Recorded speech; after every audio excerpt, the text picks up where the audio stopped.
Donc, bienvenue à notre séminaire Aide Systémique. Je suis très heureux d'accueillir Axel Parmentier, qui est chercheur au CERMIX à l'École des Ponts. Il a fait sa thèse aussi au CERMIX. Après, il est passé en Allemagne, à Aix-la-Chapelle, pour faire un postdoc là-bas. Et maintenant, il est co-responsable d'une chaire sur l'optimisation et le machine learning avec Air France à l'École des Ponts. Et nous sommes très heureux de l'accueillir aujourd'hui et qu'il va nous présenter ses travaux et ses recherches dans le domaine de la recherche opérationnelle et du machine learning. Donc bienvenue à Axel, merci d'être là. Déjà, bonjour à tous et merci de m'avoir invité, c'est un plaisir de venir ici. Et donc, je voulais commencer aujourd'hui par vous présenter un petit peu ce qui se passe aujourd'hui à l'interface de la recherche opérationnelle et du machine learning. Alors, juste pour un petit sondage de ma part, qui est chercheur en recherche opérationnelle ici? Bon, du coup... J'ai fait une thèse en recherche opérationnelle. Bon, alors, ceux qui ont levé la main vont peut-être s'endormir pendant les 3 premiers slides où je rappelle un peu ce qu'est la recherche opérationnelle avant de parler de ces enjeux-là. Donc, l'archétype d'exemple de recherche opérationnelle, c'est le problème de voyageurs de commerce. Le problème de voyageurs de commerce, c'est quoi? C'est vous avez un voyageur de commerce qui a des clients à aller voir dans tout un tas de villes et qui doit organiser sa tournée, c'est-à-dire faire l'ordre dans lequel il va visiter ses clients.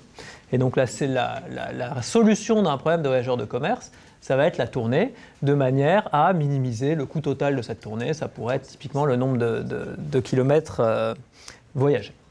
Et donc, pourquoi beaucoup de gens se sont intéressés au problème de voyageurs de commerce? C'est que finalement, trouver la meilleure solution du problème de voyageurs de commerce, ça peut être compliqué. Pourquoi? Ça a l'air tout simple, là on a une vingtaine de villes, mais pourquoi c'est pas si simple que ça?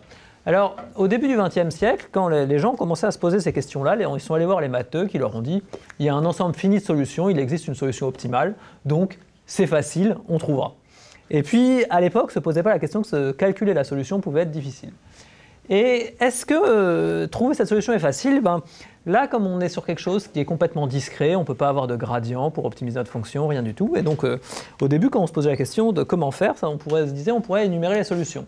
Sauf que même si on a 25 villes, le nombre et qu'on énumérait toutes les solutions sur un ordinateur, ça se compterait en quelques milliards d'années. Donc, clairement, ça ne marche pas. Et donc, la recherche opérationnelle, c'est quoi? C'est l'art de faire des bons algorithmes pour trouver la meilleure solution à ce type de problème. Et donc, typiquement, à quoi on va s'intéresser en recherche opérationnelle? On va s'intéresser à modéliser des problématiques d'organisation, de supply chain, etc. dans l'industrie pour trouver la meilleure solution, alors la meilleure étant à définir sur un critère qui soit économique, etc. Et c'est la partie finalement mathématique de la science de la décision. Et donc, finalement, le type de problème auquel on s'intéresse en recherche opérationnelle historiquement, ça peut être tous les problèmes de tournée, c'est-à-dire tournée de véhicules, que ce soit chez Amazon, La Poste ou ERDF ou qui vous voulez, les problèmes de trouver les meilleurs emplois du temps sur un chantier ou les meilleurs emplois du temps, par exemple des séquences de vol, les séquences de vol que vont faire les pilotes chez Air France. Quand vous avez 16 000 équipages, faire des plannings pour 16 000 personnes pour couvrir 3 000 vols, ça peut être un peu compliqué. Vous pouvez avoir des problèmes de remplissage de conteneurs, des problèmes de construire des réseaux. Donc typiquement, chez Bouygues Télécom, ils ont une équipe qui fait de la recherche opérationnelle pour savoir. Un des problèmes qu'ils ont résolu récemment, c'était de savoir comment ils reliaient de manière fiable les antennes pour téléphone mobile au réseau. Ou ça peut être encore des problèmes pour, si vous voulez construire votre supply chain, savoir où vous devez mettre vos entrepôts de manière à avoir une supply chain qui soit la plus efficace possible. Et donc, la recherche opérationnelle, ça a une soixantaine d'années. Et quand on est un chercheur appliqué en recherche opérationnelle, comment est-ce qu'on aborde un projet? Un petit peu comme tout le monde, on commence par le modéliser. Ce qui n'est pas forcément évident parce qu'on modélise non pas un phénomène physique, mais finalement une prise de décision par des gens. Donc c'est une modélisation qui est assez différente. Et ensuite, qu'est-ce qu'on fait? On va chercher à faire de bons algorithmes pour trouver la meilleure solution. Donc typiquement, dans le cadre du problème de voyageurs de commerce qu'on voyait tout à l'heure, modéliser le problème, ça consistait à le transformer en un problème de graphe. Le résoudre, c'est faire l'algorithme qui trouvera la meilleure solution, c'est-à-dire la tournée optimale, et à la fin, interpréter les résultats vis-à-vie de l'objectif dans la vie réelle qu'on va avoir. Donc en pratique, qui fait quoi là-dedans? Si vous êtes un chercheur académique comme moi, l'essentiel de votre temps, vous allez finalement le passer à ce niveau-là, c'est-à-dire à construire les bons algorithmes. Si vous êtes dans l'industrie, vous pouvez passer un peu de temps sur les algorithmes, mais finalement, la bonne façon, la façon, ce à quoi passent la plupart de leur temps les chercheurs dans le domaine, c'est à bien modéliser le problème pour qu'il réponde exactement aux besoins de l'industriel. Sur l'algorithme, ils choisissent un algorithme parmi ceux qui fonctionnent bien et qui sont robustes, on sait qu'ils marchent, qui sont à la fois versatiles, dans le sens où ils peuvent s'appliquer à énormément de problèmes différents, et efficaces, c'est-à-dire sur la plupart des problèmes, ils vont trouver une bonne solution. Et ils se consacrent ensuite à l'interprétation des résultats. Et donc finalement, une part de l'applicabilité de la recherche opérationnelle dans l'industrie, ça va venir de la capacité à avoir des frameworks et d'optimisation qui sont à la fois suffisamment flexibles pour modéliser tout un tas de problèmes de la vie réelle et pouvoir les résoudre efficacement, et avoir derrière des bons algorithmes. Alors, donc là, je vais vous donner juste à titre d'illustration un petit peu des approches les plus puissantes qu'on a en recherche opérationnelle et qu'on peut appliquer à plus de choses. La première, c'est quoi? C'est la programmation linéaire en nombre entier. Alors la programmation linéaire en nombre entier, c'est quoi? Vous minimisez un objectif qui est linéaire sous des contraintes linéaires. Donc typiquement, ce que vous allez chercher, c'est à trouver la meilleure solution, donc la solution de coût le plus petit, dans un polyèdre. Donc typiquement, là, si le coût augmente quand on va dans cette direction-là, le coût plus faible sera obtenu pour le sommet qui est là, et c'est très bien. Sauf qu'en plus, quand ce que vous faites, c'est de la planification, par exemple, vous allez faire les séquences de vol pour les avions d'Air France, et bien un avion, vous n'allez pas le découper en deux. Donc ce que vous avez dedans, c'est que vous avez en plus des contraintes d'intégrité, ce qui fait qu'au lieu d'optimiser sur le polyèdre, c'est-à-dire tout ce qui est en bleu, vous allez optimiser sur les points noirs à l'intérieur. Et quand vous optimisez donc sur le treillis entier, vous n'avez plus tout ce qui est gradient, etc. Et c'est nettement plus compliqué. Sauf que sur ce sujet, maintenant, il y a 50, 60, 70 ans d'expérience de recherche, et on a des solvers très puissants, Ciplex, Gurobi, etc., qui peuvent résoudre dans l'industrie tous les jours, en au plus quelques heures, des problèmes avec jusqu'à 100 000, 1 million de variables. Donc ça, c'est une approche qui est exacte. C'est-à-dire que généralement, ce type d'algorithme va vous retourner la solution optimale du problème. Ce qui est quelque chose qui intéresse énormément les chercheurs, qui intéresse parfois un peu moins les industriels, où une bonne solution est généralement suffisant. Et dans ce cas-là, l'autre type d'approche qu'on va avoir, c'est des approches de type heuristique, où ce qu'on va chercher, c'est seulement une bonne solution. Alors si vous étiez en optimisation continue, typiquement, la façon dont vous feriez pour minimiser votre fonction, c'est vous calculeriez le gradient et vous descendriez gentiment dans le minimum local qui est à côté. Bon quand vous êtes en recherche opérationnelle, vous ne pouvez pas calculer de gradient parce que vous avez des variables qui valent 0 ou 1, vous ne coupez pas votre avion. Et donc on va faire un équivalent qui s'appelle des recherches locales, où autour de notre solution, on va définir un voisinage, c'est-à-dire un ensemble de solutions qui soient suffisamment proches, un ensemble de solutions qui soient à la fois relativement riches mais pas trop grand pour qu'on puisse énumérer, trouver la meilleure solution dedans, ce qui va nous permettre de bouger sur la solution d'à côté, et comme ça on va aussi gentiment venir descendre dans notre optimum local.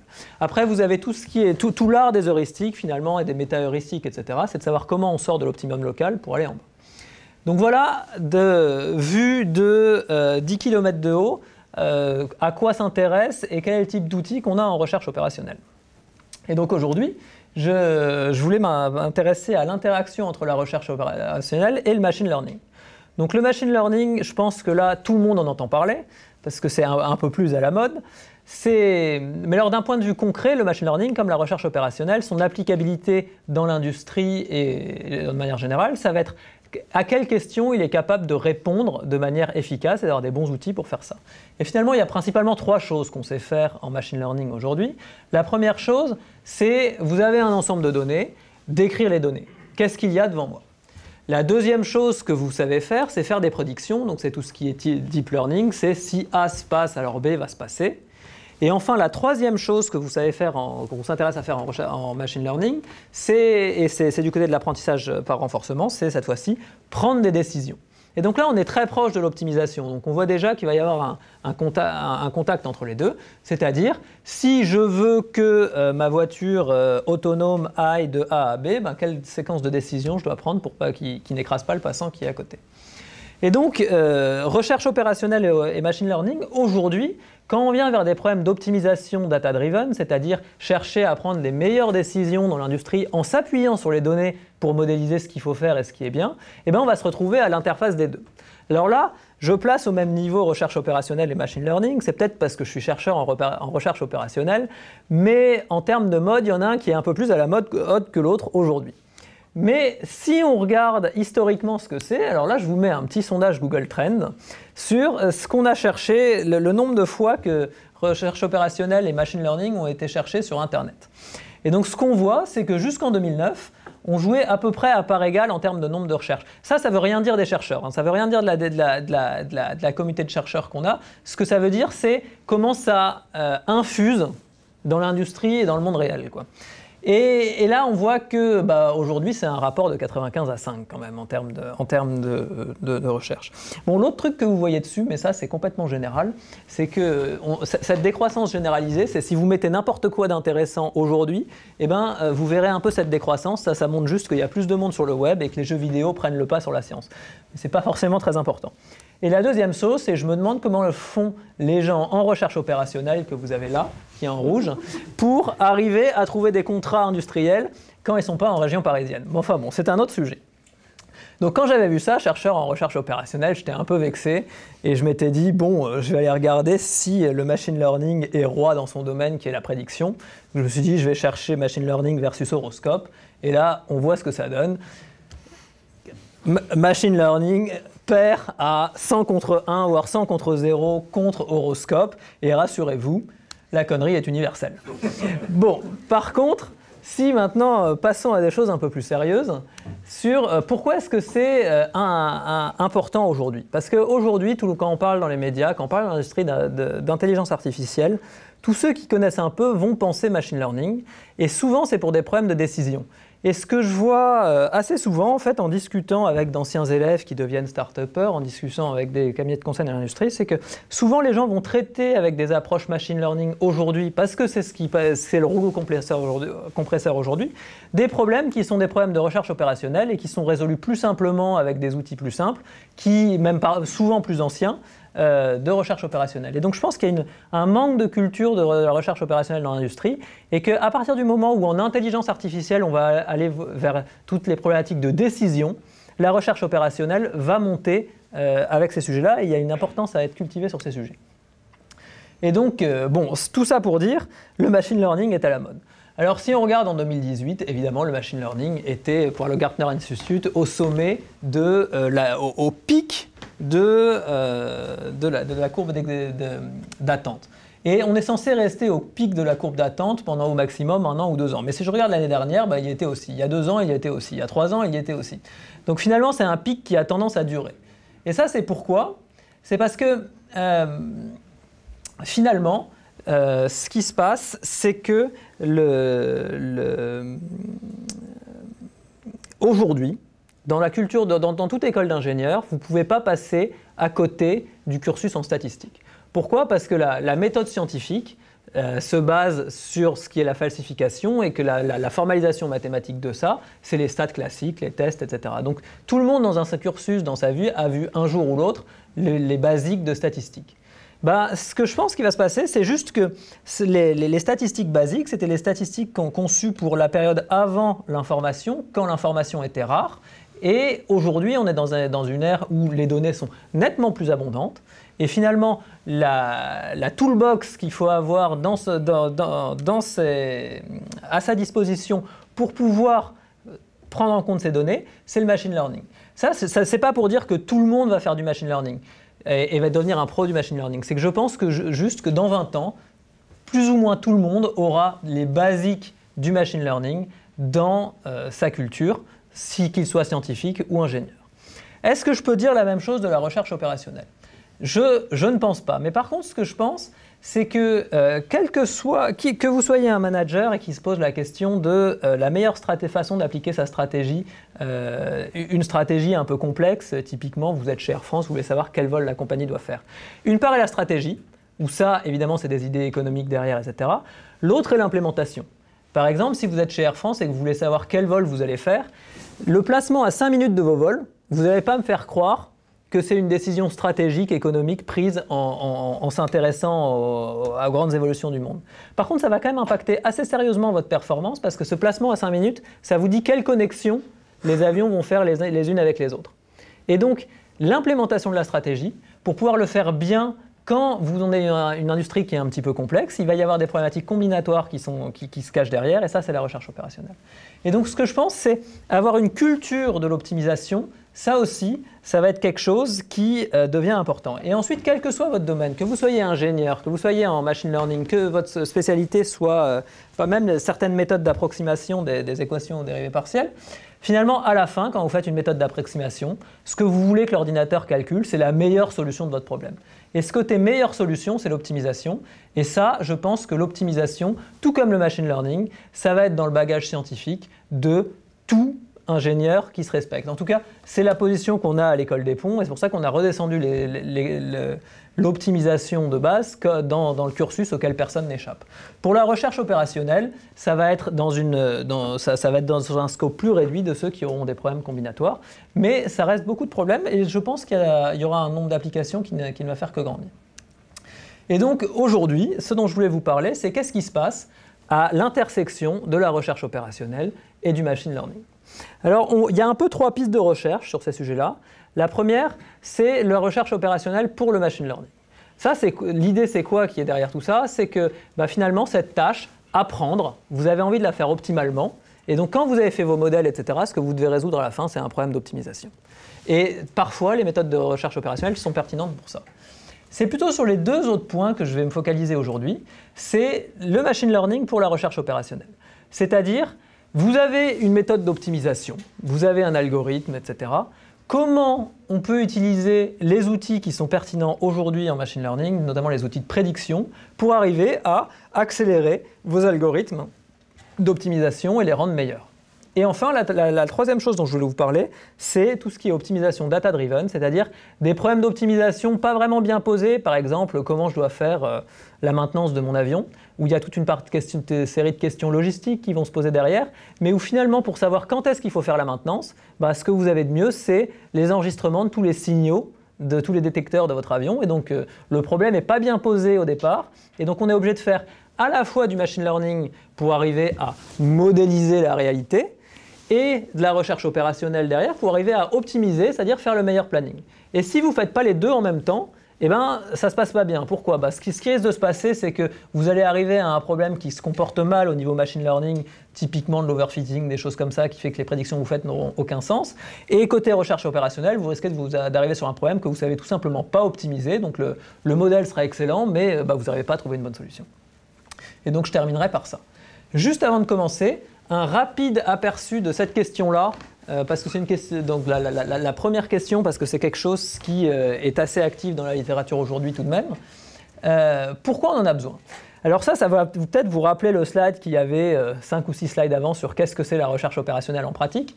Là, c'est qu'est-ce que c'est le machine learning en pratique? C'est toujours la même chose. C'est on modélise notre problème avec cette fois-ci des modèles stochastiques, on apprend ce modèle, et l'apprentissage du modèle, ça demande de résoudre un problème d'optimisation. Donc c'est pour ça que c'est là qu'il y a l'interaction entre optimisation et machine learning, et enfin interpréter les résultats. Et là-dessus, finalement, apprendre le modèle, ça va être, il va falloir résoudre un problème d'optimisation. Et donc Dimitri Bertsimas, qui est un des grands pontes de la communauté recherche opérationnelle et optimisation aujourd'hui au MIT, a toute une série est peut-être le leader d'un axe de recherche sur machine learning avec des outils de l'optimisation moderne. Et il y a toute une série de papiers qui sont très intéressants, que vous pouvez avoir en regardant sur ce lien. Mais finalement, c'est des papiers qui sont, j'ai l'impression, des techniques qui ne passent pas trop dans la communauté machine learning. Pourquoi ça? Finalement, parce que la définition qu'on a d'un bon algorithme n'est pas la même en apprentissage et en recherche opérationnelle. En recherche opérationnelle, Qu'est-ce que c'est un bon algorithme? Le chercheur en opérationnel, il va être obsédé par la qualité de sa solution. Donc typiquement, quand je cherche la tournée de mon voyageur de commerce, je veux vraiment la tournée la plus courte. Et si je suis industriel ou je n'ai pas envie je me fiche de la preuve d'optimalité, je veux quand même qu'elle soit très très bonne. Et puis, bon, il y a tout un tas d'autres objectifs. Côté machine learning, finalement, on se fiche quasiment du score qu'on va avoir dans la minimisation de notre fonction. Ce qui nous importe, c'est est-ce que le modèle va bien généraliser derrière. Une autre chose qui était très importante en machine learning il y a 10 ans, aujourd'hui avec le deep learning, c'est plus tellement vrai, c'est qu'il faut aussi que l'algorithme soit simple d'implémentation. Et c'est un petit peu la raison pour laquelle quand vous avez l'un ou l'autre objectif, vous n'allez pas forcément avoir exactement le même choix en termes d'algorithme d'optimisation. Et c'est pourquoi je pense que le track recherche opérationnelle pour le machine learning n'a pas l'écho qu'il pourrait susciter dans la communauté machine learning. Donc voilà le résumé de ma présentation d'aujourd'hui. Donc je vais commencer par décrire quels sont les problèmes de machine learning qui sont le mieux résolus aujourd'hui. Et ensuite, pour pouvoir ensuite attaquer les deux questions qui m'intéressent, dont je parlais tout à l'heure, la première c'est comment, quand on cherche à faire des bons algorithmes d'optimisation, on peut utiliser le machine learning pour améliorer ces algorithmes. Et la deuxième, c'est l'optimisation data-driven avec un exemple qui viendra de la maintenance prédictive des avions. Et donc, alors pour ce qui est des problèmes de machine learning, juste un sondage à nouveau. Qui est très familier avec le machine learning ici? D'accord, donc je vais quand même à peu près un tiers, donc je vais quand même redécrire tous les problèmes qu'on regarde en machine learning et ce qu'on veut faire. Donc là, la première forme d'apprentissage, c'est l'apprentissage non supervisé. L'apprentissage non supervisé, c'est juste, vous avez un ensemble de données, que ce soit ce que vous voulez, des photos, des mesures, etc., qu'on modélise comme un ensemble d'échantillons qui sont des vecteurs dans RN. Et il y a tout un tas de problématiques qu'on regarde en apprentissage non supervisé. Peut-être la plus utile, en tout cas pour les applications que je vais en faire, c'est le clustering. Le clustering, c'est quoi? C'est un problème on veut extraire le but, ce qu'on veut, c'est extraire de la structure des données. Et pour faire du clustering, c'est juste, on va partitionner nos données en un sous-ensemble en un ensemble de sous-ensembles de données qui seront similaires. Donc il y a tout un tas d'algorithmes pour faire ça qui le font bien, notamment les algorithmes de Kamins. Et alors si vous allez sur scikit-learn, qui est la librairie en Python, une des librairies les plus utilisées en machine learning, vous pouvez voir qu'il y a tout un tas de méthodes et chacune donnera des résultats différents suivant la structure de vos données. Mais c'est quelque chose qu'on sait bien faire, relativement bien faire aujourd'hui, et il y a des bons softwares pour faire ça. Et donc on peut les utiliser pour tout un tas d'applications. La deuxième chose, là tout le monde en entend parler, c'est le deep learning. Et côté deep learning, le deep learning c'est quoi? C'est une facette de l'apprentissage supervisé. Le but de l'apprentissage supervisé, c'est quoi? C'est on a un ensemble, on est intéressé à prédire Y sachant X. Par exemple, X ça peut être la pluviométrie sur la région parisienne et Y c'est le niveau de la Seine. X ça peut être des images et Y c'est est-ce qu'il y a une voiture sur cette image, etc. Et donc ça, c'est quelque chose qui a eu un progrès phénoménal ces dernières années, avec toutes les approches deep learning. Mais si on résume ce que c'est de manière extrêmement simple, comment on va réussir à faire cette prédiction?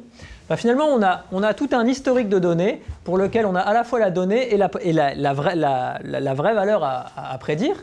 Et ce qu'on va chercher à faire, c'est trouver un bon modèle pour faire ça. Trouver un bon modèle, c'est trouver une bonne fonction f qui, étant donné x, va nous prédire y. Et comment on fait en machine learning? Finalement, on a une famille de modèles que j'indexe par θ. Et apprendre un modèle, ça va juste consister à trouver dans cette famille-là celle qui explique le mieux mes données et qui permettra le mieux de prédire derrière. Et donc, comment on fait ça? Déjà, c'est quelque chose que tout le monde connaît. Tout le monde a fait du machine learning au lycée. Enfin, l'ancêtre du machine learning, c'était la régression linéaire. Mais la régression linéaire, c'est exactement ça. C'est que vous avez x et y pour un ensemble de points et vous en déduisez la loi. Et le machine learning, de manière pareil à 10 km, c'est quoi? C'est de la régression linéaire améliorée, où on ne va plus être linéaire et donc on va pouvoir réussir à prédire des choses nettement plus riches. Donc c'est nettement plus riche. Et comment on apprend le problème? Pareil, vu de plusieurs kilomètres, c'est quoi? C'est on a notre historique de données, et ce qu'on va chercher, c'est on va minimiser l'erreur que l'on fait sur notre échantillon. Donc on met une erreur type, par exemple, la distance entre les deux vecteurs, ce qui est prédit et la vraie solution sur notre échantillon, et on va minimiser la somme des moindres carrés sur le sujet pour trouver notre meilleur modèle. Donc, mais là, je vais m'y intéresser plus d'un point de vue pratique.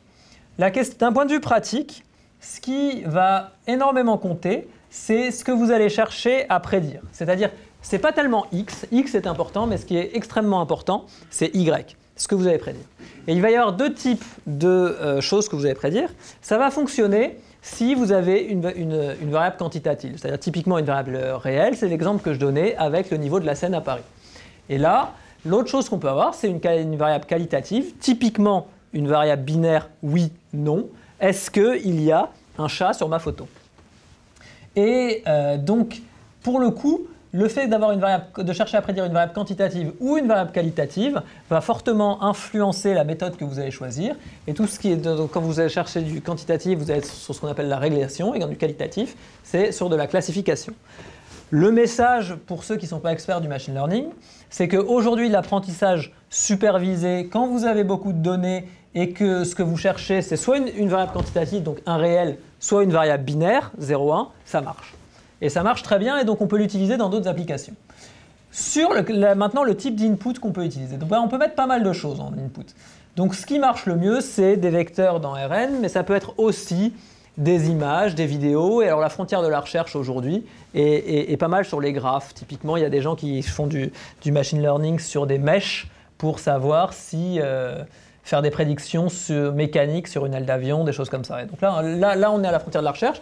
Tout ce qui est images, vidéos, etc., il suffit d'ouvrir les journaux grand public pour voir que ça commence à fonctionner très bien. Et donc, en pratique, qu'est-ce qui se passe? Si vous êtes dans l'industrie, souvent, ce que vous avez, ce n'est pas forcément l'image la plus standard, mais c'est des mesures, je ne sais pas, sur la pompe de votre avion ou quelque chose comme ça. Et donc, quand vous êtes là-dessus, contrairement aux images qu'on peut avoir le plus souvent, il y a moins de monde qui s'y est intéressé. Et donc, on est un peu obligé d'aller sur des méthodes un peu plus à l'ancienne, où ce qu'on va faire pour faire du non-linéaire, c'est qu'on va faire une transformation de nos données via un vecteur de features. Donc typiquement, on va calculer des choses intéressantes dessus. Alors je ne sais pas, typiquement sur la pompe sur mon avion, la pompe de mon avion, je vais regarder des choses sur par exemple les changements de débit de carburant à l'intérieur. Et donc c'est là que vient toute la connaissance de l'expert en fait. C'est la définition des features, où derrière on ne va pas utiliser une régression linéaire ou une variante de ça. Et si on a défini les bons features, ça va fonctionner très bien. Et donc, finalement, une bonne part du machine learning par la pratique pour l'utilisateur, c'est de définir les bons features. Ce qui peut se passer aussi, c'est que finalement, une méthode qu'on peut utiliser, c'est, en fait, ce qu'on peut faire aujourd'hui, si on a suffisamment de données, mais là c'est quasiment toujours le cas, c'est si on a beaucoup d'idées de features. On ne va pas en mettre un, on peut en mettre 100, 200 typiquement, qu'on prendrait des quantiles, on mettrait tous les percentiles ou des choses comme ça. À la fin, c'est beaucoup trop de variables explicatives, mais on peut demander à la méthode d'apprentissage supervisé d'identifier les bons features parmi tous ceux qu'on a mis en intérieur. Et ça, on le fait par des approches type régression, type lasso, où on pénalise le nombre de variables utilisées, et donc ça va l'obliger à trouver un modèle qui explique bien nos données et qui n'est pas trop compliqué. Donc, maintenant, je voulais passer au troisième type d'approche. Mais je comprends mieux, c'est parce qu'ils sont là-haut. Je cherchais mes titres depuis tout... Je cherchais mes titres depuis tout à l'heure sans les voir, je ne comprenais pas ce qui se passait. Si maintenant on passe en apprentissage, la troisième chose qu'on a en apprentissage, c'est l'apprentissage par renforcement, où là on est sur des problèmes de décision. Et donc, sur les problèmes de décision, c'est si je veux que B se passe, alors il faut que je choisisse A. Et donc typiquement, les approches qu'on va avoir sont des approches par programmation dynamique approximée. Donc ça parlera aux experts en recherche opérationnelle, sinon la prochaine minute va être un peu technique. Ce qui se passe, c'est quoi? C'est en optimisation assez classique, quand on a un problème de décision au cours du temps, on résout ça par programmation dynamique avec une fonction valeur, sauf que l'espace d'état a tendance à devenir exponentiellement grand, et donc on ne peut pas le résoudre de manière exacte. Et la technique de l'apprentissage par renforcement, c'est qu'on va remplacer la vraie fonction valeur par une approximation qui va être un modèle statistique comme ceux qu'on utilise en apprentissage supervisé. Et on a des algorithmes pour apprendre ça qui font qu'on arrive à faire des problèmes de décision en apprenant la réponse. C'est par exemple ce que vous avez derrière AlphaGo. Vous avez une technique qui va vous dire quelle est la valeur de la solution et vous allez chercher à apprendre ce qu'est la valeur de la solution en tunant un modèle statistique d'apprentissage derrière. Et donc c'est pour ça qu'on dit que ça va être de l'apprentissage pour un problème d'optimisation qui est joué au Go dans ce cas-là. Après ce bref passage sur qu'est-ce que c'est que le machine learning, maintenant je vais rentrer sur, maintenant je veux faire un bon algorithme d'optimisation. Comment je peux l'améliorer avec du machine learning? La méthode que je vais vous montrer est assez générique. C'est-à-dire que moi, je m'y suis intéressé pour des problèmes d'optimisation, mais ça pourrait être un autre type de software où vous avez des métaparamètres que en pratique, vous choisissez souvent un petit peu au nez. Et donc là, c'est une méthode pour choisir ces paramètres. Et donc, alors, d'abord, comme je vous ai expliqué tout à l'heure, on a principalement deux types de méthodes de résolution en recherche opérationnelle. La première, c'est les heuristiques. La deuxième, c'est les programmes linéaires en nombre entier. Côté heuristique, à quoi peut nous servir le machine learning? Le machine learning nous permet d'extraire de la structure sur notre problème. Et donc, par exemple, là, c'est le problème dont je vous parlais tout à l'heure. Alors, c'est pas hyper clair, mais on voit quand même un petit peu. Donc, cette forme-là, vous reconnaissez Paris. Et donc, c'est un des opérateurs de téléphonie mobile où pour chacun des points, c'est une des antennes téléphone mobile sur Paris. Et vous devez relier ces antennes téléphone mobile avec de la fibre derrière pour faire transiter les données. Et ce que vous devez faire, et donc ça c'est typiquement un problème de recherche opérationnelle, ce que vous faites, c'est que vous faites des boucles, vous les reliez par des boucles. Pourquoi des boucles? Parce que si ça casse à un endroit, l'information peut quand même passer par le reste. Sauf que si vous mettez des boucles partout, ça va vous coûter super cher. Donc vous allez vous permettre de brancher des arbres sur des boucles. Et donc ça, c'est un challenge de recherche opérationnelle qu'on avait donné à nos étudiants. Et on a été relativement surpris par le résultat qu'ils ont trouvé. C'est que finalement, la manière dont ils ont fait, c'est qu'ils se sont dit, on va appliquer un algorithme de clustering. C'est-à-dire partitionner notre sujet, notre ensemble d'antennes, dans les antennes qui sont les plus proches. Donc ça nous fait des sous-ensembles. Et puis après ça, on va se dire, pour chacun des sous-ensembles, on va faire une boucle. Et puis après, on va faire une descente locale, à partir de cette solution qui n'est pas trop mauvaise, pour trouver notre solution. Et ce qui a été étonnant, c'est qu'ils ont gagné le hackathon en faisant ça. Alors que c'est des méthodes c'est complètement non standard du point de vue de l'optimisation. Donc l'idée c'est quoi? C'est que un pré-traitement sur vos données à base de clustering et d'apprentissage non supervisé peut vous permettre de faciliter énormément le travail sur ce que vous allez pouvoir faire derrière, ici de l'optimisation. Une autre approche un peu de ce type-là, donc que je mentionnais là, c'est ils ont une technique pour apprendre ou initialiser une recherche locale. Donc la recherche locale, comme je vous l'ai dit tout à l'heure, c'est vous partez d'une solution et puis vous descendez de voisinage en voisinage jusqu'à l'optimum local, le meilleur. Et suivant où vous initialisez, ça va marcher très bien, ou vous allez tomber dans un minimum local qui est un peu pourri. Et donc là, ce type de technique-là, ça vise à, souvent on réinitialise souvent la recherche locale, et là ils apprennent à où réinitialiser pour que ça fonctionne mieux. Une troisième idée qui me paraît encore plus riche, c'est dans ce type recherche locale, c'est ils apprennent où chercher. Donc ça, c'est assez intéressant. C'est pour des problèmes de véhicule routing. Donc typiquement, vous êtes La Poste et vous voulez livrer vos paquets le matin, plutôt vous êtes un livreur de colis et vous livrez vos colis tous les matins. Et vous cherchez, quand c'est grand, vous faites des approches par voisinage local pour faire ça. Mais supposez que vous ayez beaucoup de clients. Quand vous avez, je ne sais pas, 10 000 clients, Ne serait-ce que définir un voisinage où vous avez le droit de bouger un tout petit peu.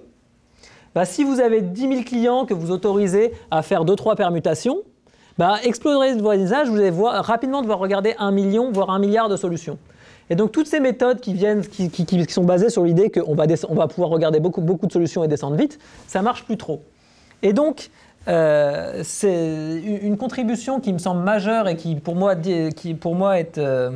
va beaucoup influencer la recherche qu'on va avoir derrière. C'est une contribution par Sorensen sur le sujet, où ce qu'ils vont dire, c'est on va apprendre où chercher. Au lieu de regarder dans tout le voisinage pour la meilleure solution à améliorer localement, on va utiliser une technique de machine learning pour prédire où améliorer localement. Et donc ce qu'ils ont fait, c'est un cadre mathématique pour réussir à faire ça dans tout ce qui est recherche locale, et ça fonctionne super bien. C'est-à-dire que un industriel de la recherche opérationnelle que je connais bien, qui m'ont dit que quand ils ont implémenté ça, ils ont gagné à peu près un facteur 10 en termes de vitesse sur leurs instances. Et donc, la méthodologie est quand même relativement intéressante, je trouve. C'est quoi ? Ils ont généré un ensemble très large d'instances. Typiquement, cet ensemble très large d'instances, ça pourrait être, si vous êtes la Poste qui veut faire ses tournées, un peu toutes les instances que vous allez voir pendant l'année. Et ils ont cherché à apprendre qu'est-ce que c'est une bonne solution. Ils avaient un solver précédent qui leur faisait leur tournée. Et ça a permis de faire émerger des statistiques intéressantes sur qu'est-ce qu'une bonne solution. Et ensuite, ils utilisent ces statistiques dans un nouveau système de recherche locale pour savoir où chercher pour descendre rapidement. Maintenant, je passe, après les recherches locales, à la programmation linéaire en nombre entier. Et donc, la programmation linéaire en nombre entier, si vous êtes en recherche opérationnelle, vous parlez du totem, parce que c'est vraiment notre outil phare qui marche super bien, qu'on applique à plein de choses, et où il n'y a pas tellement de concurrence sur ce sur quoi ça marche bien. Et donc quand on commence à nous dire que le machine learning, ça va marcher mieux que la programmation linéaire en nombre entier, on n'est pas content. Et donc est-ce qu'on peut prédire bien la solution d'un problème linéaire en nombre entier avec les méthodes de machine learning aujourd'hui ? La réponse est non. La valeur optimale, la réponse est non. Le temps de résolution, la réponse est non. Ou encore, toujours pas. Mais est-ce que ça veut dire qu'on ne peut pas utiliser le machine learning pour améliorer nos solvers de programmation linéaire en nombre entier ? La réponse est non aussi. C'est-à-dire qu'aujourd'hui, les progrès, une bonne part des progrès récents sur comment accélérer ce type de solver se basent sur des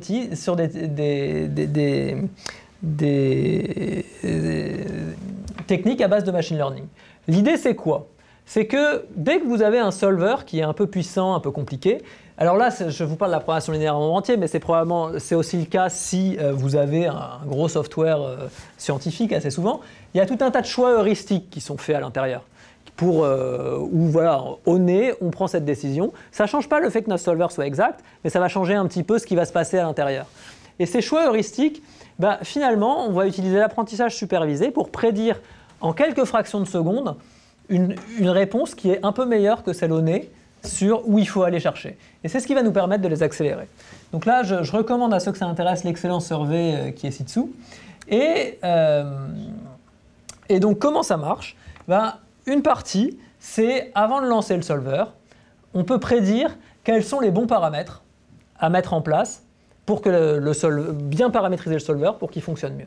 Une autre chose qu'on peut faire, c'est après quelques instants du solver, est-ce que le solver va trouver la solution optimale et prouver que la solution optimale dans le temps imparti ? Ça, c'est relativement intéressant parce que si on est sur un problème extrêmement compliqué où on a un budget de 2 jours, c'est quand même pas mal si au bout de 5 minutes, on est capable de donner une estimée pas trop mauvaise de est-ce que ça sert à quelque chose de laisser tourner mon cluster pendant 2 jours ou de toute façon il ne trouvera rien pendant ces 2 jours-là. Et la troisième chose, c'est, alors ça c'est lié à la façon dont on résout les problèmes de ce type-là qui sont des branch and bound, où on va chercher à guider le solver dans la façon dont il cherche. Et donc, je vais vous montrer une illustration de comment ça fonctionne sur un travail que j'ai fait avec Chapelle dans l'équipe de Marco Lubeck. Alors, l'idée, c'est quoi ? Donc, l'idée, c'est que en recherche opérationnelle, quand vous voudrez résoudre un problème linéaire au nombre entier, et puis vous le mettez dans les bons solvers d'aujourd'hui, et puis ça ne marche pas. Et donc là, ce qu'on se dit quand on est dans un industriel, dans ce cas-là, on se dit mince, c'est gênant. Ce qu'on se dit quand on est chercheur, on est heureux, ça va nous donner un sujet de recherche. En pratique, ce qu'on peut dire là-dessus, c'est ce qu'on va chercher à faire, c'est à exploiter la structure. La façon dont on va exploiter la structure, c'est avec ce qu'on appelle une décomposition de Dantzig-Wolf, où on va, donc ça c'est votre matrice, et sur votre matrice qui est en blanc, ça va être que des zéros, et en rouge, ça va être des blocs qui sont relativement denses. Vous avez absolument pas besoin de savoir comment fonctionne la décomposition de Dantzig-Wolf et ce que ça fait pour comprendre la suite. Juste un exemple de à quoi ça sert. Bah, typiquement, ce que vous cherchez à faire, c'est vos tournées chez la Poste, d'accord ? Chaque bloc, ça va être un véhicule. Le fait qu'un véhicule ne se volatilise pas, etc. Et puis les contraintes liantes, c'est ce qui va coupler tous les véhicules, c'est-à-dire est-ce que ça va être typiquement quel véhicule va avoir quel client, d'accord ? Et donc ce qu'on fait dans ce type d'approche, c'est que finalement on décompose le truc par véhicule, et par véhicule on saura résoudre mieux, et on a ce qui nous permet de mieux résoudre ce type d'approche. En fait, cette technique-là, c'est souvent, dans le bien connu de toute personne qui fait de la recherche opérationnelle, il y avait que la décomposition de Dantzig-Wolf, c'est quelque chose qui est super si vous avez un expert, parce que l'expert va vous donner la décomposition qui fait sens, et après ça fonctionne super bien. Mais personne n'utilisait de décomposition de Dantzig-Wolf dans un solver frontal, parce que comme vraiment derrière c'est une usine à gaz qu'on utilise pour résoudre, si vous mettez une décomposition qui ne fait pas beaucoup de sens à ce niveau-là, qu'est-ce qui va se passer ? Ça va être vraiment 100 à 1000 fois pire que si vous n'aviez pas utilisé de décomposition. Et ce qu'a initié l'équipe de Marco Lubeck il y a quelques années, c'est de se poser la question, est-ce que je peux trouver la décomposition ? C'est-à-dire, est-ce que je peux trouver une structure sur mon problème que je saurais exploiter derrière via mon solver de manière relativement efficace ? Donc ça veut dire, étant donné une matrice qui est pas du tout sous cette forme-là, est-ce que je peux la mettre sous cette forme-là ? Et si vous voulez, il y a plein de problèmes dans la littérature où on applique ce type d'approche, et chacun a son type de décomposition, etc. Et le gros problème sur lequel ils sont arrivés, c'est qu'ils ont fait des softwares qui permettaient de mettre une matrice sous cette forme-là. Et le problème, c'est que c'est trop simple de mettre une matrice sous cette forme-là. C'est-à-dire qu'au lieu de trouver une bonne décomposition qui serait la bonne décomposition, ils ont trouvé à peu près 500. Et parmi ces 500-là, en gros, il y en avait 495 où c'était catastrophique si vous les utilisez, et 5 pour lesquels c'était super bonne, quoi. Et ils n'avaient aucun moyen, quand on prenait une instance générique d'un problème qu'on ne connaît pas, de savoir laquelle est la bonne. Et donc, pendant quelques années, ils ont essayé de faire des scores à base de ce qu'on comprend en recherche opérationnelle de la décomposition de Dantzig-Wolf pour avoir un bon score qui identifie qu'est-ce que c'est une bonne décomposition. Et ça ne marchait pas. Et donc, ce qu'on s'est dit, c'est qu'on pourrait l'apprendre. Donc, pour l'apprendre,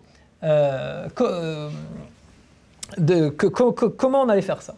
Donc déjà, c'est un petit peu la structure du software qu'on avait, où on a notre programme linéaire en nombre entier au départ. On met quelque chose qui détecte des compositions. Ça va nous trouver plein de décompositions, de l'ordre suivant les problèmes, de 20 à 500.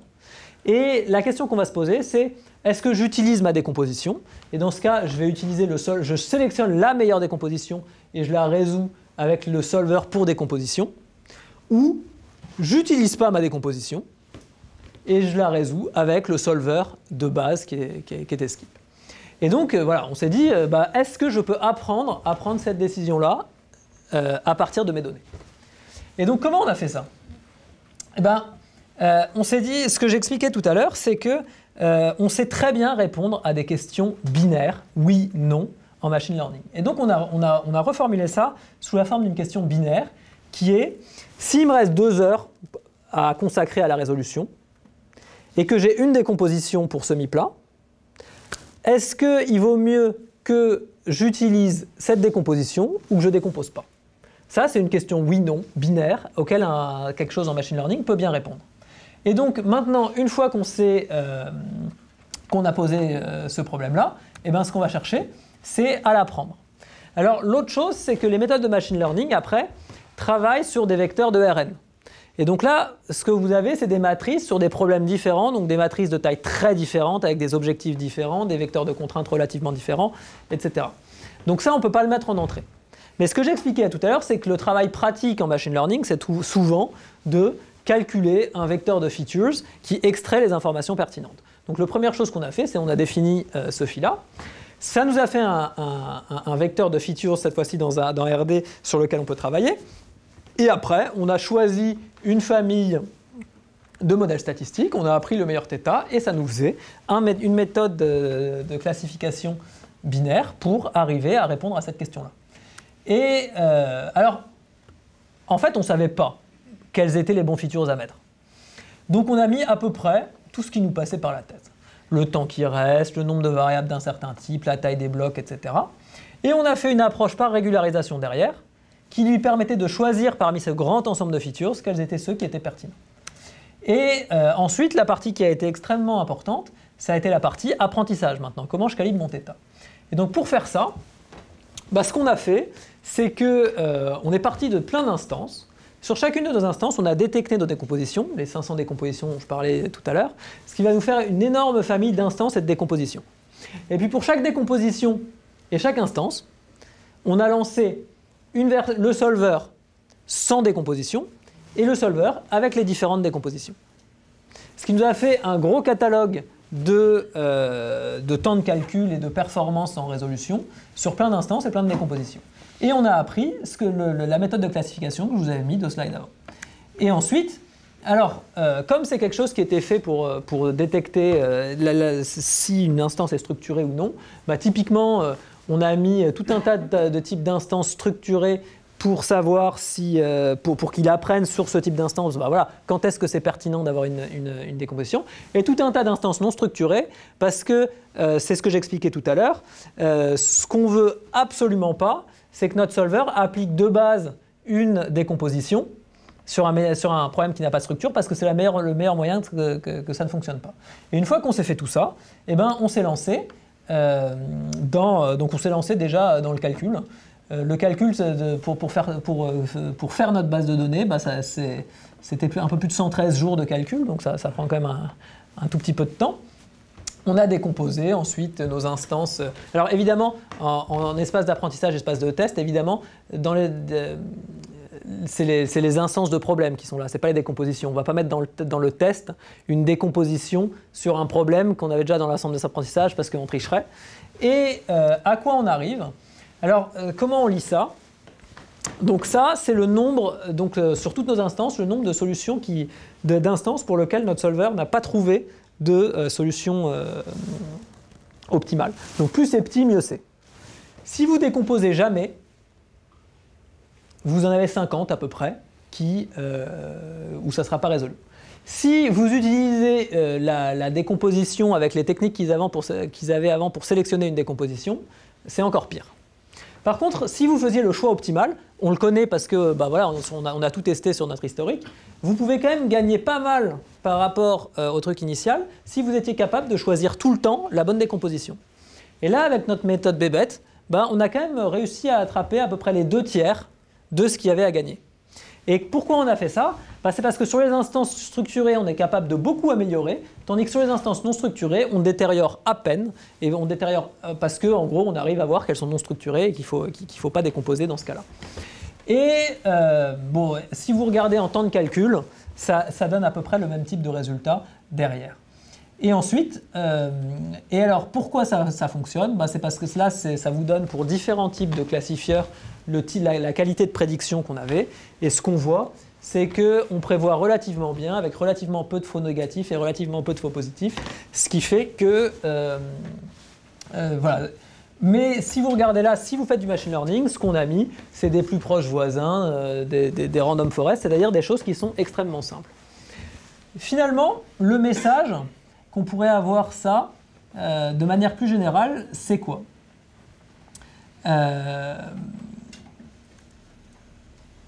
Juste rapidement, pardon, juste une conclusion un peu plus générale sur ce sujet-là. Finalement, ce qu'on avait, c'est quoi? C'est un gros solver compliqué. Un gros solver d'un certain type de problème. Et on a ce solver, et offline, on est prêt à passer du temps à faire une base de données. bah, si on est prêt à passer du temps sur une base de données, sur notre gros solver, on peut utiliser des techniques de machine learning pour, en ayant déporté notre temps en quelque chose d'offline à faire avant, être capable de le faire tourner beaucoup plus vite online. Et ça, c'est finalement quelque chose qui est intéressant d'un point de vue industriel. Parce que très souvent, ce que vous avez, c'est le solver, vous le possédez, que ce soit un code méca, que ce soit ce que vous voulez, vous avez quelque chose, et ça prend du temps. Mais le problème, c'est qu'il tourne parfois trop lentement pour certaines des applications. Et donc, l'idée un peu générale qu'on peut avoir là, c'est que si on est prêt à construire notre base de données offline, bah, le jour où on a besoin d'une réponse rapide, on aura une réponse qui sera peut-être un peu moins bonne en utilisant une méthode d'apprentissage supervisé, mais on aura quand même une réponse dans le temps réel. Donc ça, on peut utiliser de l'apprentissage supervisé pour déporter à un autre moment le temps de calcul. Oui ? Ce qui n'est pas clair pour moi, là, c'est est-ce qu'on le fait une fois pour toutes ou l'apprentissage, ou c'est sur une instance donnée qu'on va faire l'apprentissage, ou une famille d'instances? Alors, merci pour la question, parce que c'est tout à fait intéressant. En fait, la réponse, c'est les deux, mon capitaine. Donc la première chose, c'est nous, ce qu'on voulait faire, c'est un solver relativement générique. Donc on a pris un peu tout ce qu'il y a dans la littérature, et ça nous faisait un solver qui fonctionne sur un peu tout type d'instances dans la littérature sans être très spécialisé. Mais par contre, le code qu'on a fait là, si maintenant j'étais, je ne sais pas, chez Air France ou La Poste, etc., qui va faire tourner tous les jours une variante du même problème, ça serait quand même trop bête de ne pas réapprendre sur ces données-là pour spécialiser le solver sur ces problèmes-là. Donc si vous êtes un industriel qui résout des variantes du même problème tous les jours, alors oui, ça vaut le coup à intervalles réguliers de mettre à jour pour que votre solver reste le plus performant possible sur le problème tel que vous le voyez aujourd'hui. Et donc ça, ce que j'expliquais tout à l'heure, c'est quelque chose qu'on commence à voir apparaître dans la littérature. C'était pour des études de parcs. Ce papier-là, c'était pour des études de parcs éoliens, où finalement, ce dont vous aviez besoin, c'était quoi? Ils voulaient faire des prédictions sur des parcs éoliens, et ça devait être utilisé pour des négociations. Et donc, ils avaient un solver qui marchait très bien, mais qui mettait 2 heures à tourner. Si vous devez interagir dans une négociation et qu'à chaque fois qu'on vous pose une question, vous mettez 2 heures à répondre, vous n'êtes pas content. Et donc, ils ont déporté le temps de calcul avant pour être capable de répondre en temps réel avec une méthode d'apprentissage supervisé, certes un peu moins précise, mais qui fonctionnait bien. D'autres choses qui sont utilisées dans la littérature aujourd'hui, c'est chercher à prédire des bonnes parties d'une solution. Et voilà, si vous cherchez si ça vous intéresse des perspectives de recherche qui, à mon avis, sont intéressantes dans ce domaine-là, c'est comment combiner recherche opérationnelle et machine learning pour avoir un meilleur solver. Et ce qu'on a utilisé là, et ce qui est utilisé aujourd'hui dans la littérature, c'est des techniques de base. Est-ce qu'on pourrait faire des choses un peu mieux à base, par exemple, d'optimisation bayésienne ou d'apprentissage par renforcement, c'est-à-dire du machine learning un peu plus moderne aujourd'hui? Et enfin, je voulais terminer par un petit regard sur l'optimisation data-driven. Donc, finalement, le machine learning utilise de la donnée pour aussi, et c'est ce qui devient le plus à la mode, prendre des décisions. Par exemple, conduire votre voiture. Et donc là, ce qui se passe, c'est qu'il y a 2 difficultés là-dedans. La première difficulté que vous avez, c'est arriver à gérer la donnée.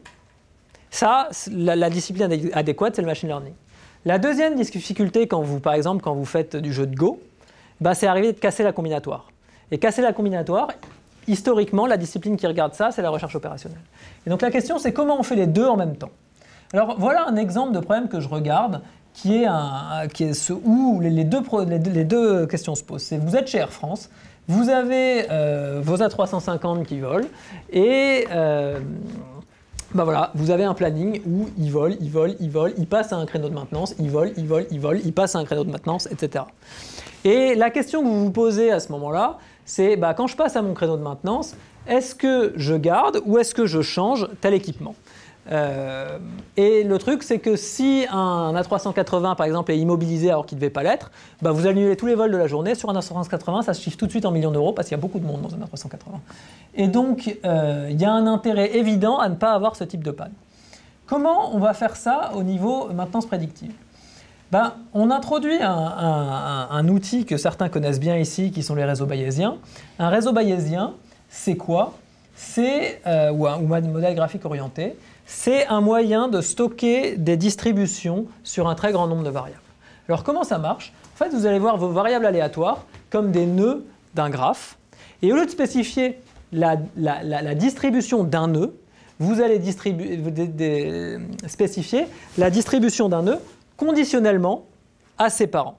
Par exemple, si c'est votre voiture et que vous avez 4 variables qui sont la batterie, le niveau d'essence, les phares et est-ce que le moteur démarre, et bien finalement, la question que vous allez vous poser, c'est est-ce que le moteur démarre, il faut de l'essence et de la batterie, alors que pour que les phares s'allument, c'est uniquement la batterie. Bon, si les phares s'allument et que le moteur ne démarre pas, vous pouvez en déduire quelque chose. Et donc, les réseaux bayésiens permettent de formaliser ce qu'on appelle le problème d'inférence, c'est-à-dire arriver à calculer, sachant des observations, des probabilités sur des variables d'intérêt.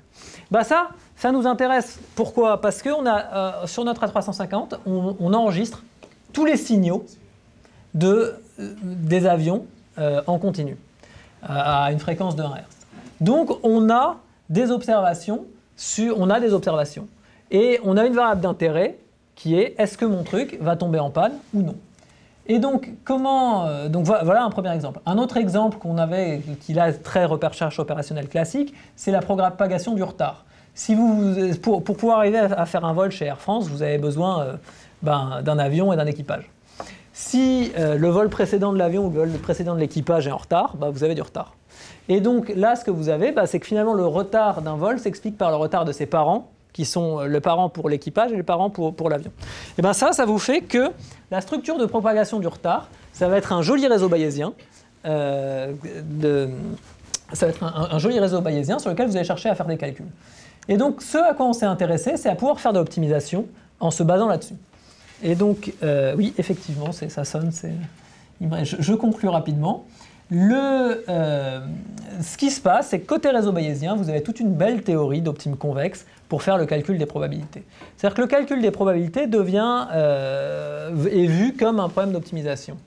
Et ça devient extrêmement intéressant pour nous quand on veut intégrer dans de l'optimisation data-driven à la fois une complexité qui est la gestion des données et le calcul des probabilités, et de l'autre côté, arriver à calculer les bonnes décisions à prendre. Et donc, il y a toute une partie de learning qui est comment je peux apprendre un modèle à partir de ça. Et finalement, basé là-dessus, je reviens à mon problème de maintenance prédictive. Qu'est-ce qui se passe? Il se passe que là, ce que je vais faire, c'est qu'il y a certains nœuds qui vont être ici. Donc ça, c'est l'état de mon avion. Le vrai état de mon avion auquel je n'ai pas accès. Ça, c'est les observations que je fais. Et ça, c'est les décisions que je prends. Et si je change ou non ma pompe, ça va évoluer, ça va influencer la façon dont ça va évoluer. Et ce que je vais chercher, c'est à trouver la meilleure politique, c'est-à-dire à prendre les meilleures décisions à ce niveau-là. Donc il y a certains nœuds de mon réseau bayésien où c'est moi qui vais spécifier la distribution conditionnellement aux parents. Tous les autres nœuds, c'est quelque chose que je vais apprendre. Ça, c'est la physique de ma pompe. D'accord? Et donc j'ai un aspect machine learning qui va être l'apprentissage, c'est les flèches bleues, c'est ce que j'apprends depuis les données. Et après, ce que je vais chercher, c'est les flèches rouges, c'est l'optimisation, et c'est notre problème. Et donc on arrive vers des problèmes qui sont des problèmes d'influence diagramme, où ce que vous avez, c'est une distribution avec la partie bleue qui est définie, apprise des données, et là, vous cherchez à optimiser. Et vous cherchez à maximiser l'espérance de votre score, et donc là, typiquement, c'est à gérer votre avion à moindre coût. Et donc, l'avantage de mettre ça dans un framework, alors là, ce que vous me direz, c'est relativement simple.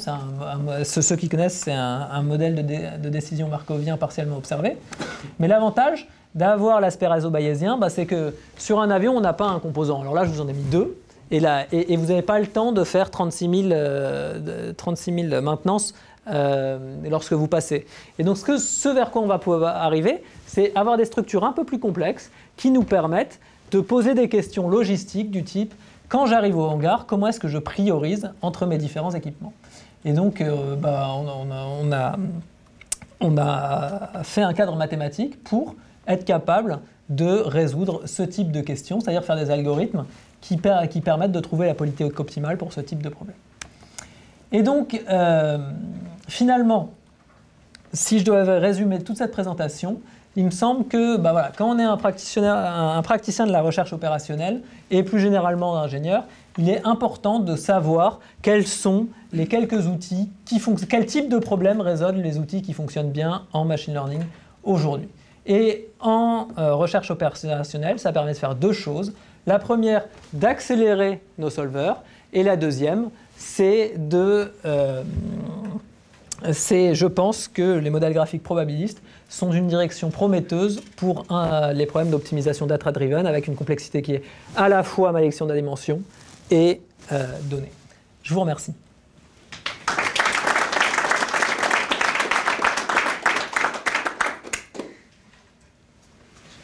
On a le temps pour des questions. Alors, moi j'en ai une petite. Cette histoire de réseau bayésien, est-ce que ça passe à l'échelle? Parce que là, l'exemple est hyper simple. L'exemple est hyper simple. Dans la maintenance avion, il y a aussi la disponibilité des pièces, enfin il y a tout un tas de trucs qui apparaissent, donc le graphe devient énorme. Le graphe devient énorme. Alors, ce qui se passe, c'est ça passe à l'échelle dans une certaine mesure. C'est-à-dire que si vous me dites d'un point de vue exact, la réponse est non, ça ne passe pas à l'échelle. La résolution exacte du problème, même connaissant une politique, c'est déjà NP complet en ce qu'on appelle la TRIWIS, qui serait le nombre d'avions. Ça ne veut pas dire qu'on ne peut pas en faire des bonnes heuristiques. Et donc là, ce que je peux vous dire, c'est que nous, on a des heuristiques qui fonctionnent avec une vingtaine de composants. Et donc, ce qui commence à faire un graphe qui est assez gros, quoi. Et ensuite, je pense que si on veut aller vers des tailles qui sont plus grosses, et notamment avec... alors, il y a aujourd'hui, dans la littérature, ce qu'on appelle les influence diagrammes, des méthodes variationnelles avec des algos type message passing spécialisés pour ce type-là qui fonctionnent sur des graphes qui sont très grands. Quand je dis très, très grand, c'est quelques centaines de milliers de nœuds. Mais c'est pas... donc c'est une première partie sur ces approches-là. Et la deuxième chose, c'est d'un point de vue logistique, on peut avoir envie d'avoir des contraintes qui sont extrêmement compliquées et qui ne sont pas dans la structure usuelle. Et c'est là où interfacer finalement recherche opérationnelle et machine learning devient intéressant parce que typiquement ce sur quoi on travaillait nous, c'est en faire des formulations programmation linéaire en nombre entier où, comme c'est un PLNE, on a toute la flexibilité de la programmation linéaire en nombre entier pour rajouter derrière des approximations. Et donc je pense que pour faire des bonnes heuristiques, ça marche. Dans les réseaux bayésiens, il y a parfois des possibilités de faire de l'inférence exacte. Oui. C'était le cas dans les applications que vous aviez traitées ? La réponse est dans les applications qu'on faisait, on faisait de l'inférence exacte quand on avait un ou deux avions, un ou deux équipements qu'on suivait. 3, c'est un peu limite, parce que voilà, on a une TRIWIS de 3 et ça complique. Et ensuite, plus, on faisait de l'inférence approchée systématique.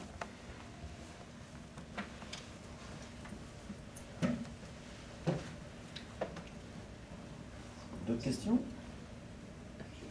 J'ai pu comprendre que des applications, en tout cas interprétées comme des applications, pouvaient être l'amélioration, la robustesse des optimisations par recherche opérationnelle. Parce qu'en fait, la modélisation, comme les phénomènes extérieurs, ne sont pas forcément déterministes. À ce moment-là, donc la recherche opérationnelle qui est très déterministe pourrait être faussée par une modélisation qui n'est pas forcément exacte, ou des événements qui ne sont pas forcément... Donc est-ce qu'effectivement, avec cette combinaison technique... C'est exactement ça. Typiquement, ça c'est une autre direction de l'optimisation data-driven dont je n'ai pas énormément parlé aujourd'hui, mais qui est une des plus actives aujourd'hui. Typiquement, ce que vous avez, c'est vous partez directement des données, vous allez construire ensuite, à base de procédures qui sont des procédures statistiques, une famille de distributions qui explique ces données. D'accord ? Et ensuite, ce que vous allez chercher, c'est trouver la meilleure solution, quelle que soit, dans votre ensemble de distributions qui peut expliquer, celle qui génère réellement les données. Donc c'est ce qu'on appelle des approches data-driven robustes, où vous prenez en compte l'incertitude des données et vous faites des solutions qui sont bonnes, quel que soit le scénario réel. Oui ? J'ai une question sur j'ai envie de partir du problème du TSP. Oui. Que tu as mentionné au départ en fait. Et puis j'ai envie de faire le lien avec une approche qui s'appelle l'approche à plan coupant. Ce n'est pas forcément le sujet de la presse, mais Historiquement, justement, le problème du TSP, c'était effectivement très très compliqué, mais au fur et à mesure que de nouvelles... Aujourd'hui, ça marche super bien, oui. Voilà. J'ai envie de dire, c'est aussi merci à certaines contraintes qu'on a rajoutées dans la formulation de l'expression de l'enveloppe convexe des problèmes. Et ça nous a permis en fait d'atterrir sur des optimums, y compris pour des millions de vélos aujourd'hui, sur des espèces de quelques secondes. Notamment l'arrivée des Blossom Inequalities. Donc là, on parle même pas d'intelligence artificielle. Donc ça permet d'accélérer. Aujourd'hui, notamment sur des problèmes un peu complets, un peu difficiles sur la complexité algorithmique, en fait, le volet explorer, qui consiste en fait à explorer avec de nouvelles facettes, de nouvelles inégalités valides, permet, c'est pas la peine de le prouver, on le sait tous, permet en fait d'accélérer, c'est ce que veulent à la fois les chercheurs mais à la fois les industriels, le temps de résolution vers l'optimum de ce type de problème-là un peu difficile. Est-ce que la génération de ces contraintes-là, de ces nouvelles facettes-là de l'optimisation de polytope, guidée ou biaisée par les données, est-ce que ça aujourd'hui parce que c'est pas facile à générer, c'est des choses extrêmement compliquées à générer, parce qu'on coupe quand même des parties du polytope qui ne le concernent pas. Est-ce que c'est plutôt un rêve ou c'est une réalité grâce au machine learning, c'est-à-dire générer de nouvelles facettes par les données? Alors, ce qui est complètement une réalité aujourd'hui, c'est, bon, il y a eu 50 ans de recherche sur ce sujet-là. Donc des familles d'inégalités valides, vous en avez énormément et c'est ce qui fait qu'un solver fonctionne bien. Mais donc, ce qui fait qu'un solver fonctionne bien, c'est aussi la capacité à piocher dedans. D'accord? Parce que si vous les activez toutes, c'est tellement énorme que ça ne fonctionnera pas. Et donc, je sais qu'il y a des recherches assez actives qui va être sélectionner la famille. Les familles à activer. En fait, je comprends ça c'est bien. Voilà. Ça, c'est ce qui existe aujourd'hui dans les solvers. Oui, mais ils commencent à faire des versions plus performantes où ces choix heuristiques sont faits à base de machine learning. Mais j'ai bien compris votre question qui est plus fondamentale derrière, qui est trouver, imaginer de nouvelles coupes. Et ça, la réponse est, à ma connaissance, non. Par contre, ce qui, à mon avis, serait relativement faisable aujourd'hui, c'est non pas chercher de manière complètement aveugle, mais avoir des familles de coupes qui soient gigantesques, trop grandes où c'est pas forcément facile d'optimiser dessus. Et ensuite, une fois qu'on active une famille comme ça, avoir une méthode petite machine learning pour identifier rapidement une bonne coupe dedans, c'est-à-dire des choix heuristiques à l'intérieur. Mais trouver des coupes, il y a peut-être des gens qui travaillent dessus, il y a peut-être des approches qui fonctionnent, mais en tout cas, je ne connais pas. Oui? Je ne suis pas mathématicienne. Ça arrive à des gens très bien. Je me posais la question des domaines d'application parce que ça me paraît tellement énorme comme traitement de données pour la maintenance d'un avion. Je trouve que c'est monstrueux comme calcul. Mais si ça pouvait s'appliquer à la médecine à distance, ou à des prises de décision plus grossières par rapport à la rectification techno qu'on pourrait faire sur construire un avion qui est très compliqué. Est-ce que ça peut s'appliquer à la prise de décision médicale? Alors, je pense que dans le médical, ce type d'approche, il y a deux endroits, il y a énormément d'endroits où ça va s'appliquer, que ce soit côté, alors de manière très simple, organisation de l'hôpital, c'est-à-dire à qui on met des lits à barreaux, les plannings des infirmières, etc. Voilà. Une deuxième chose, ça c'est quelque chose, c'est relativement mature aujourd'hui. Deux autres approches, ça serait plus vers de l'aide à la prédiction, typiquement éviter des événements adverses dans des essais cliniques, des choses comme ça, ou côté pharma, identifier des petites molécules prometteuses sur lesquelles commencer à faire des tests. Donc beaucoup de gens commencent à regarder là-dessus. Je pense que c'est un domaine extrêmement prometteur. Après, il y a une grosse difficulté à ce niveau-là. C'est quand vous êtes côté avion, finalement, les gens avec qui vous discutez, c'est des ingénieurs qui ont la même culture mathématique que vous. Quand vous êtes avec des médecins, vous discutez avec des gens qui n'ont pas du tout la même culture que vous. Mais ce n'est pas pour dévaloriser les médecins. C'est-à-dire que je dirais qu'entre les maths et la médecine, c'est deux des endroits où les études sont les plus longues et les gens sont voilà, c'est le plus dur de le devenir. Et donc, généralement, quand on a pris le temps de se spécialiser dans l'un, on ne fait pas dans les deux. Et donc, trouver des gens qui arrivent à se comprendre dans ces deux domaines, c'est extrêmement difficile. Et donc, je pense que oui, il y a des applications magnifiques à faire à ce niveau-là. Et tout ce que ça demande, c'est des ingénieurs qui s'intéressent à la médecine et des médecins qui s'intéressent aux maths. Et ce qui, pour moi, est le plus compliqué. Enfin, les deux. Hein. Oui. Est-ce qu'on peut revenir là au slide, je ne sais plus, 38 ou 39, là, sur justement les features Oui. Celui-là ? Oui, voilà. Pourquoi ceux-là? Est-ce qu'ils dépendent du jeu de données ou pas? J'avais une question complémentaire, parce que les approches deep learning aujourd'hui, finalement, bypass c'est une proposition d'extraction de features, en faisant l'hypothèse que si on a suffisamment de données, finalement, les premières couches du réseau vont faire ce travail. Est-ce que vous avez testé un petit peu des approches deep learning? Alors, il y a deux choses à dire à ce niveau-là. Donc déjà, pourquoi on n'a pas fait du deep learning? Le deep learning, ça marche super bien si vous avez beaucoup de points. Le problème, c'est que nous, générer un point, ça nous coûtait 2 heures. Donc, nécessairement, n'ayant pas un cluster gigantesque derrière nous, on n'avait pas assez de points pour faire du deep learning. La deuxième raison qu'on avait où le deep learning, c'était compliqué, c'est le deep learning, aujourd'hui, ça marche, en gros, ça marche super bien si vous avez des réseaux de neurones profonds convolutionnels sur des images. Donc, en gros, si vous avez un truc de carré de taille fixe, quoi, ou si vous avez des séries temporelles, avec tout ce qui est LSTM, etc. Mais quand, comme nous, vous avez des trucs qui ont un format, c'est ce que j'expliquais là, où c'est des problèmes avec de tailles différentes, etc., la réponse, c'est aujourd'hui, ça ne marche pas. Donc il y a deux raisons à ce qu'on ne l'utilise pas. La première, c'est qu'on a des formats de données qui sont non standards, et la deuxième, c'est qu'on n'a pas assez de données. Ensuite, comment on a choisi ça? Bon, si vous connaissez la décomposition de Dantzig-Wolf, là, ce que vous avez là, c'est à peu près toutes les statistiques bébêtes que vous pouvez imaginer pour décrire votre décomposition. Et donc, je vais vous dire, on n'a mis quasiment aucune intelligence là-dedans. On a mis que des trucs de bon sens et des trucs où on se dit tiens, peut-être que ça influe, peut-être que ça influe pas, on ne sait pas.